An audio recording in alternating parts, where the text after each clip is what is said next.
आप जानते हैं कि आज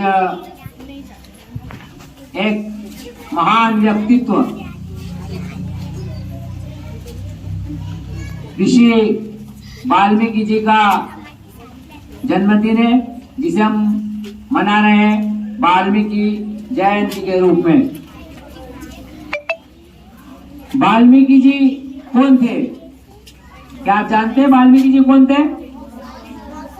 नहीं। तो आज हमने इसीलिए अवकाश न रखते हुए आपको इनके बारे में जानकारी देने के लिए, बताने के लिए कि आखिर वाल्मीकि जयंती हम मना तो रहे हैं, लेकिन वाल्मीकि जी थे कौन? वाल्मीकि जी क्या करते थे? वाल्मीकि जी ने ऐसा क्या किया जिसके लिए आज पूरा विश्व वाल्मीकि जी को याद रखता है? जब भी कोई व्यक्ति महान व्यक्तित्व बनता है, देखिए सभी व्यक्ति हैं, लेकिन जिसका व्यक्तित्व महानतम हो जाता है वो इतिहास में अमर हो जाता है। हम सभी व्यक्ति हैं, हमारा व्यक्तित्व है, लेकिन जिसका व्यक्तित्व क्या होता है? महानतम हो जाता है। जिस व्यक्ति का व्यक्तित्व महानतम हो जाता है, कार्य अच्छे होते हैं, अच्छे कार्य करता है, वो व्यक्ति इतिहास में हमेशा जीवित रहता है और उसकी जयंतियां मनाई जाती। थोड़े दिन पहले हमने महात्मा गांधी की जयंती भी इसी प्रकार से मनाई थी, और आपने ये जाना था कि महात्मा गांधी ने हमारे भारत देश के लिए क्या क्या किया, और इस विश्व के लिए, विश्व की शांति के लिए, और विश्व के स्थायित्व के लिए, और विश्व में सभी लोग एक साथ रहे, मिल के रहे, इसके लिए महात्मा गांधी जी ने क्या किया था। आज वाल्मीकि जयंती है, तो आज हम वाल्मीकि जी के बारे में जानकारी प्राप्त करेंगे। वाल्मीकि जी कौन थे? वाल्मीकि जी थे संस्कृत रामायण के रचयिता। आपने रामायण पढ़ी? जो रामायण के रचयिता है संस्कृत में कौन थे? महर्षि वाल्मीकि जी। संस्कृत रामायण के रचयिता कौन है? महर्षि वाल्मीकि, जिन्हें आदि कवि के रूप में जाना जाता है। क्या कहते हैं इन्हें? आदि कवि। तो आदि कवि कौन थे? वाल्मीकि जी। आदि कवि कौन है? ऋषि वाल्मीकि जी आदि कवि हैं, जिन्होंने संस्कृत रामायण की रचना की थी। इनका जो वास्तविक नाम था वो था रत्नाकर। वाल्मीकि जी का वास्तविक नाम क्या था? रत्नाकर। वाल्मीकि जी का वास्तविक नाम क्या था? और उनकी माता का नाम था चरवणी और पिता का नाम था सुमाली। अब देखिए इनके जीवन के बारे में आपको मैं कुछ बातें बताता हूँ कि जब इनका जन्म हुआ, इनकी छोटी सी कहानी बता रहा हूँ आपको। तो वाल्मीकि जो थे रत्नाकर जी, उन्होंने अपने परिवार का पालन करने के लिए अधिक चोरी डाके शुरू कर दिए। एक समय एक जत्था निकला साधु लोगों का, तो वो तो डाकू थे, उनको तो किसी को भी लूटना था, तो उन्होंने उन सबको रोक लिया। रुकिए। तो साधुओं ने बोला आप जो भी हैं, हमारे पास तो कुछ नहीं, हम तो साधु है, हमारे पास कुछ भी नहीं मिलने वाला, बोले जो है वही ले जाऊंगा। तो उन्होंने साधुओं ने बोला कि आप ऐसा कर्म क्यों करते हैं, क्यों आप चोरी डाके करते हैं? इसके करने से क्या होता है? आप लोगों को मारते हैं, किसी की हत्या कर देते हैं, तो आपको पाप लगेगा, और आप जब ईश्वर के पास जाएंगे मृत्यु के पश्चात, तो आपके साथ में आपके कोई भी जो परिवार वाले आपका कर्म नहीं लेंगे। तो उन्होंने बोला अरे मेरे बच्चे, मेरी पत्नी, मेरे माता पिता सब मुझे बहुत चाहते हैं और वे हमेशा मेरा ध्यान रखते हैं, ऐसा हो ही नहीं सकता है कि वो मुझे मेरे साथ नहीं आए। तो जो साधु थे उसमें नारद जी भी थे। नारद ऋषि को तो आप जानते हो, नारायण नारायण करते हैं ना, गीत देखा आपने, नारायण नारायण करते हैं कैसे? जरा दोनों हाथ करके बताइए आप। नारायण नारायण नारायण नारायण। तो जो थे उन्होंने कहा कि अपने घर जाओ और अपनी पत्नी को और बच्चों से पूछना कि क्या वे तुम्हारे पाप के भागीदार बनेंगे और जो तुम पाप करोगे वो पाप लेंगे। तो रत्नाकर जी को जब उन्होंने कहा साधुओं ने कि आपके साथ कोई नहीं आएगा आपके पाप कर्म में, आपके पाप कर्म में आपके साथ कोई भी नहीं आएगा, आपको अपने पाप कर्मों का दंड अकेले भुगतना पड़ेगा। और जो आप चोरी करके ले जा रहे हो, डाके डाल के ले जा रहे हो, उसका खा तो सब रहे, लेकिन आपके साथ में पाप कर्म में कोई नहीं आएगा। तो रत्नाकर जी ने बोला अरे ऐसा नहीं हो सकता है, सब मेरे अपने वाले, मेरी पत्नी है, मेरे बच्चे हैं, सब मेरे साथ आएंगे। बोला ठीक है, आप ऐसा करो कि हमें यहाँ छोड़ जाओ और आप घर जाके आ जाओ। तो रत्नाकर जी ने क्या बोला, मुझे ऐसे ही समझते हो, मैं घर जाऊंगा और तुम सब भाग जाओगे। तो जो नारद जी थे उन्होंने क्या कहा, कोई बात नहीं, तो आप मुझे, हम सब साधुओं को रस्सी से बांध दो और फिर घर जाओ। तो रत्नाकर ने सबको बांध दिया और घर गए। फिर पत्नी और बच्चों से सबसे पूछा कि मेरे पाप कर्मों में मेरे साथ कौन कौन आएगा। तो पत्नी ने बोला मैं तो नहीं आऊंगी। बच्चों ने बोला हम क्यों आए, हम आपके पाप कर्मों में क्यों आए, आप हमारे पिताजी हो, आपको कमा के खिलाना हम बच्चों को आपकी जवाबदारी है। आप कैसे कमा के ला रहे हो, मेहनत करके ला रहे हो या चोरी डाके करके ला रहे हो, ये किसका काम है, आपका। हमें नहीं पता आप कैसे कमा के ला रहे हो, पर आप कोई पाप कर्म करोगे तो हम आपके साथ नहीं आएंगे। तो रत्नाकर जी सोचा अरे वो साधु कितना सही बोल रहे थे कि देखो आप बच्चों को कमा के तो खिलाओगे लेकिन पाप करने में साथ नहीं आएगा, वो साधु सभी सही है। उनका मन अचानक बदल गया, वे सीधे जंगल में आए और साधुओं को चरण छुए, उनको छोड़ा, उनके चरण छुए और क्षमा मांगी कि मुझे क्षमा कर दीजिए, मैं कितना बड़ा गलती कर रहा था, कितनी बड़ी गलती कर रहा था। मैंने घर जाके पूछा कोई भी मेरे साथ आने को तैयार नहीं है, अब मुझे क्या करना चाहिए आप बताइए। तो जो नारद जी थे और जो साधु संत थे उन्होंने कहा देखो बस अब तुम्हें भगवान की पूजा करनी चाहिए, भगवान का नाम लेना चाहिए और अच्छे कार्य करो, किसी महान व्यक्ति के ऊपर पूरा इतिहास लिखो, उनकी सारी बातें लिखो। तो उन्होंने कहा कि मैं तो कुछ नहीं जानता हूँ, मुझे तो यही नहीं पता कि भगवान है कौन, भगवान का नाम क्या है। तो जो नारद जी थे उनके गुरु बन गए, उन्होंने कहा मैं बताता हूँ, आप ऐसा करो जाकर राम राम राम राम राम राम राम का नाम लेना। तो कैसे लूंगा, तो कैसे लेना, राम राम राम राम राम। अब वाल्मीकि जी ने कहा ठीक है, मुझे कहाँ जाकर करना चाहिए, तो कहा आपको वन में जाके तपस्या करनी चाहिए। तो वाल्मीकि जी मतलब रत्नाकर जी उस समय के गए जंगल में जाके एक पेड़ के नीचे बैठ गए और अब उन्होंने राम राम, कभी भगवान का नाम तो सुना ही नहीं।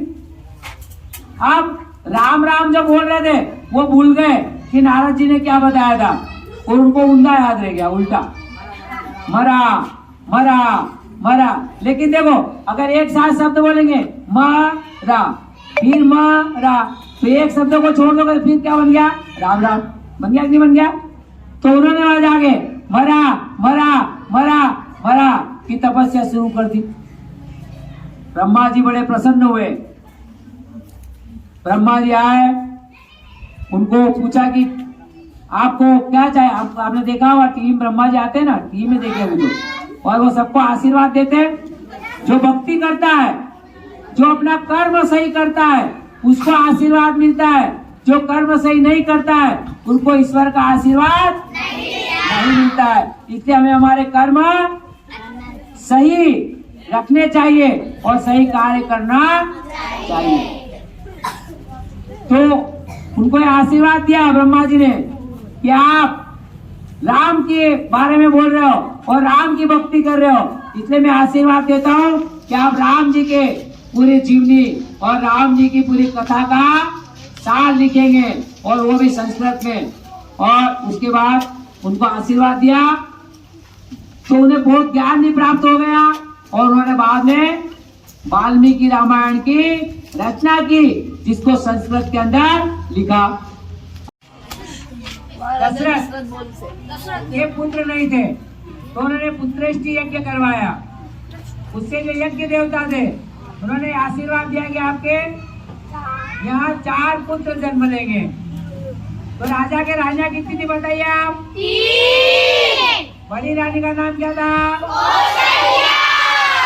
दूसरे नंबर की रानी का नाम क्या था? और तीसरे नंबर के बताइए। 4 पुत्र जो हुए थे, सबसे बड़े पुत्र का नाम क्या था? दूसरे नंबर के पुत्र का नाम? तीसरे का नाम? और चौथे का नाम? तो राम की माता का नाम क्या था? भरत की माता का नाम? और लक्ष्मण और शत्रुघ्न की माता का नाम? तो 2 की माता एक थी, लक्ष्मण और शत्रुघ्न की। जो इनका राज तिलक करने के लिए बिल्कुल तय हो गया कि राम का राज तिलक किया जाएगा। लेकिन जो भरत की माता थी, कौन थी भरत की माता? कैकेयी। उन्होंने ये कहा कि मेरे पुत्र को राज दिया जाए और राम को 14 वर्ष का वनवास दिया जाए। तो राजा दशरथ वचन से बंधे हुए थे, तो जैसा रानी ने कहा उसके लिए तैयार वे नहीं हो पाए।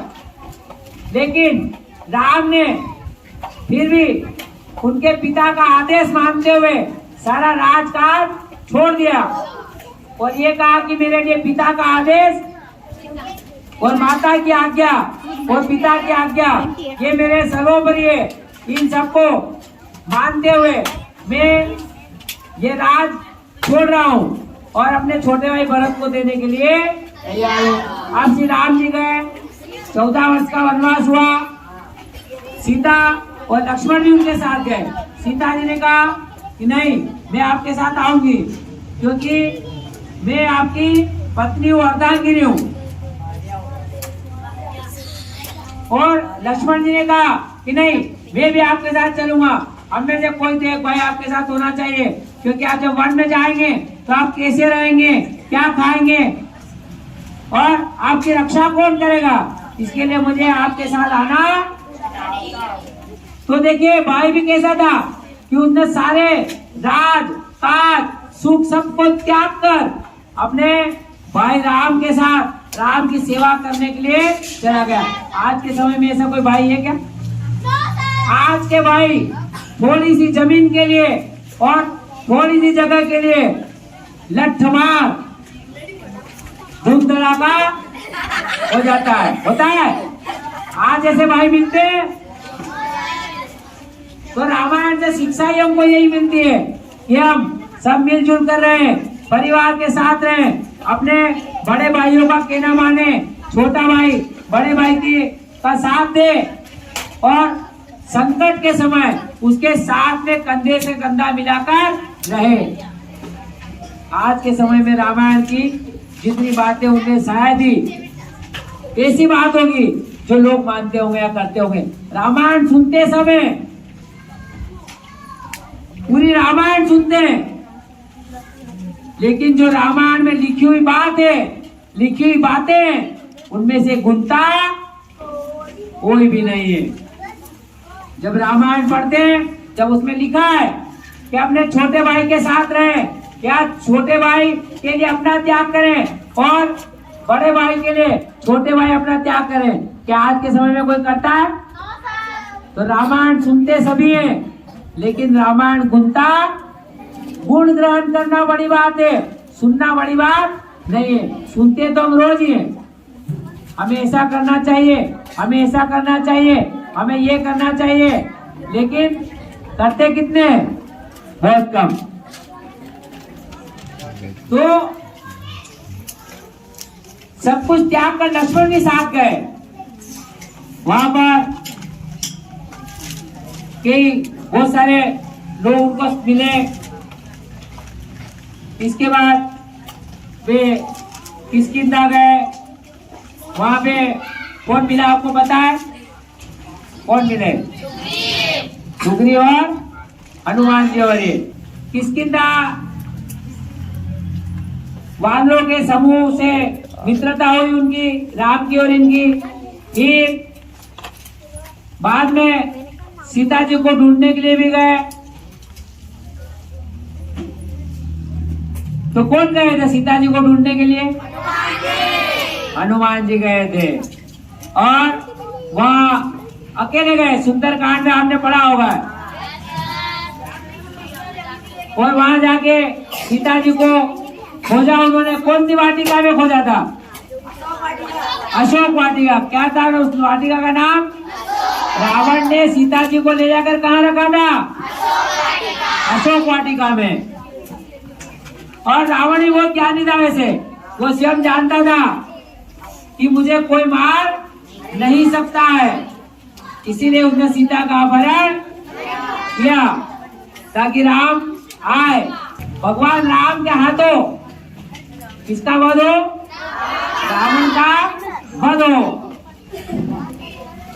तो रामायण में जितनी बातें लिखी है उसमें से क्या कोई बातें हम अपनाते हैं? नहीं अपनाते। हमें अपनाना चाहिए।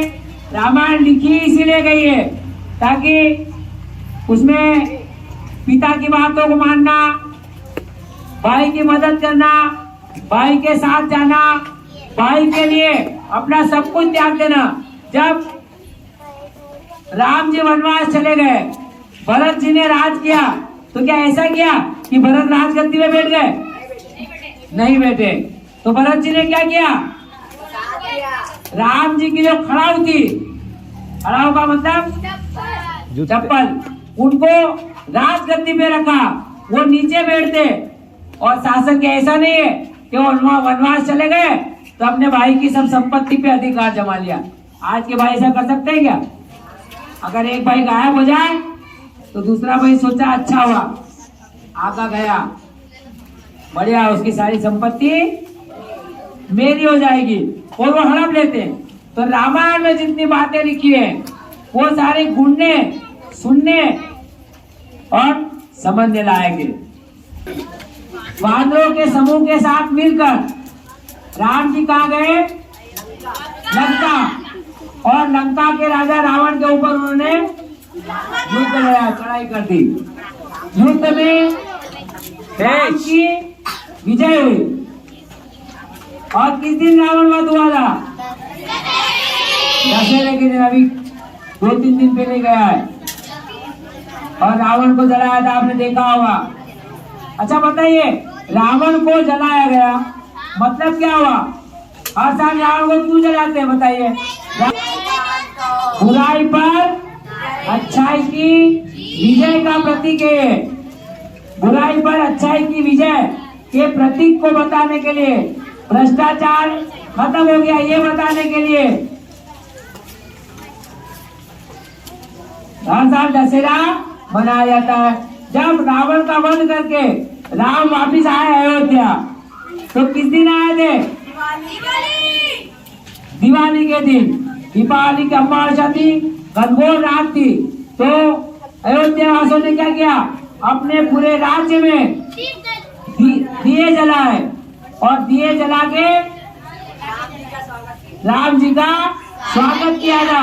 इसीलिए दिवाली भी मनाई जाती है। दिवाली आ रही ना, तो दिवाली मनाने का कारण यही है कि राम जी रावण का वध करके अयोध्या लौटे थे। और अयोध्या में सब तरफ दिए ही दिए जलाए गए थे और राम जी का स्वागत किया गया था। इसीलिए दिवाली मनाई जाती है।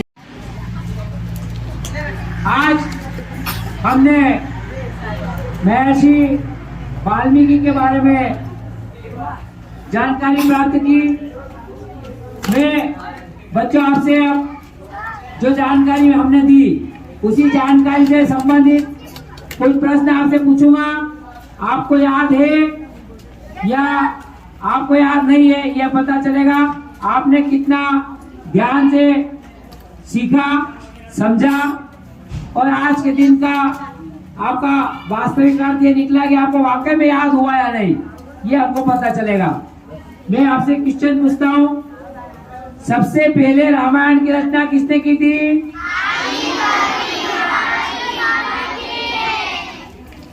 आदि कवि वाल्मीकि जी का वास्तविक नाम क्या था? रामायण की रचना कब की गई थी?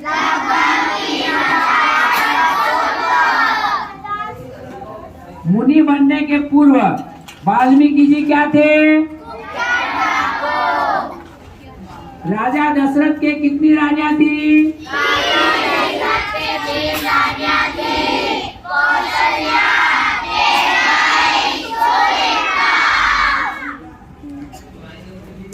वाल्मीकि जी के गुरु कौन थे? तो बहुत अच्छे बच्चों, आपने प्रश्नों के बिल्कुल सही जवाब दिए। इसका अर्थ यह हुआ कि आपने वाल्मीकि जी के बारे में जितनी जानकारी थी उसको समझा और इसके लिए आपने प्रयास किया, हमने प्रयास किया। आप सबको बहुत बहुत धन्यवाद।